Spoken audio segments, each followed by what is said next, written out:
میں یوٹیوب کے گند میں ناجائز تعلقات ہیں، راتیں کالی ہیں اور تنہائی کے سلسلے کالے ہیں۔ ایسے بد نصیبوں پر اللہ کا پہلا عذاب تو زین صاحب یہ آتا ہے کہ ان کو ذکر کی توفیق نہیں ملتی۔ اللہ اکبر۔ آپ میں نے کبھی دعویٰ نہیں کیا، لیکن آپ سروے کر کے چیک کر لیں، یہ جتنے فحاشی دیکھنے والے ہیں ان میں سے مجھے ایک نوجوان بتائیں جس کو سورہ رحمان کا ترجمہ آتا۔ آپ ٹھیک کہہ رہے ہیں۔ کوئی ایک نوجوان مجھے بتائیں جو پابندی سے نماز پڑھتا اور نماز میں روتا ہو۔ اللہ اکبر، بہت کم ملتا ہے یہ تو۔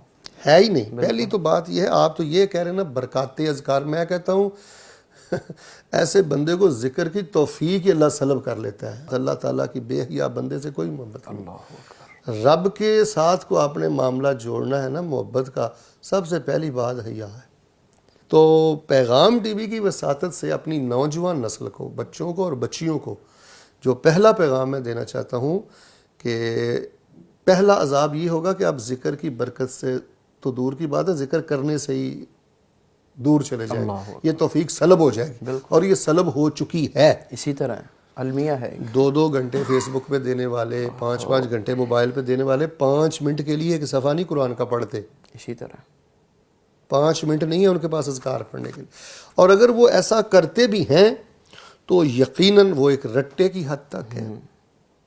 تو جب ذکر رٹے کی حد تک ہو اور ایک تعداد کی حد تک ہو تو، یا موروثی طور پر ماں باپ کو دیکھا ہے وہ نماز پڑھتے ہیں شروع کر دی، ماں باپ کو دیکھا ذکر کرتے ہیں شروع کر دی، لیکن فحاشی بھی ساتھ ہی ہے، تو اس میں کوئی دوسری رائے نہیں ہے کہ وہ کما حقہ اذکار کے وہ فوائد نہیں حاصل بالکل نہیں کر سکتے یا پا سکتے جو ایک حیادار انسان کو اللہ تعالیٰ عطا فرماتے ہیں۔ بالکل ٹھیک۔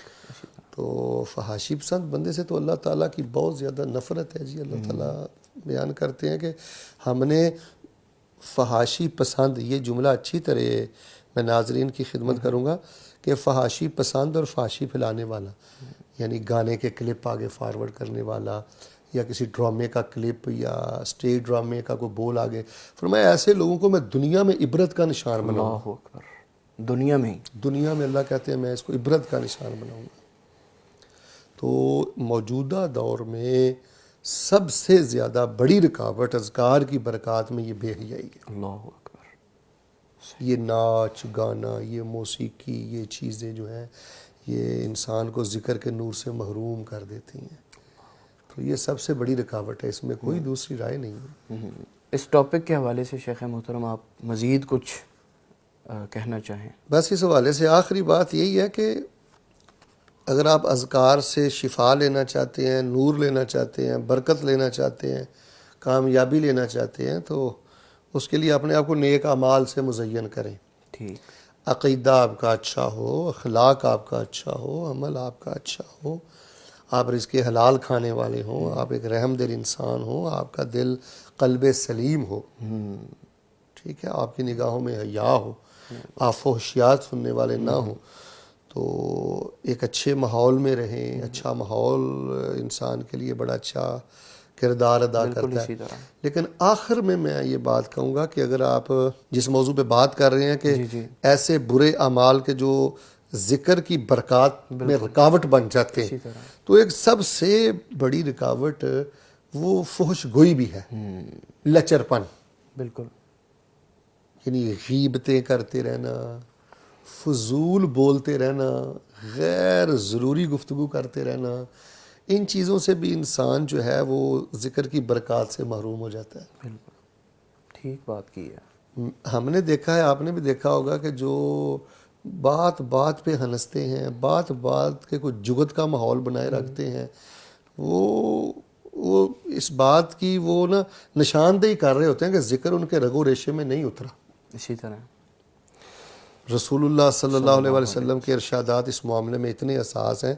جناب علیہ السلام ارشاد فرماتے ہیں کہ جو بندہ ضرورت سے زیادہ ہنستا ہے نا، اللہ اس کا دل مردہ کر دیتا ہے۔ اللہ اکبر۔ تو مجھے آپ بتائیں کہ مردہ دل انسان کو ذکر کا کیا فائدہ ہوگا؟ کوئی فائدہ نہیں، توفیق ہی۔ اور میں نے ایسے بھروپیے لوگ دیکھے ہیں کہ وہ لبادہ اوڑھ کے آ جاتے ہیں اور نجی محفلوں میں ایسی واہیات ہوتی ہیں کہ شرم سے گردن جھک جاتی ہے۔ اللہ اکبر۔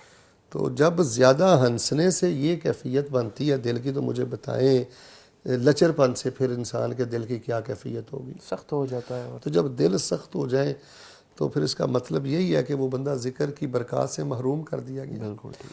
تو آخری بڑی ہی قابل توجہ بات یہ ہے کہ خاموش طبع انسان یعنی خاموش رہے اور ذکر کرے، اللہ تبارک و تعالیٰ اس کو ذکر کی ہر برکت عطا فرماتے ہیں.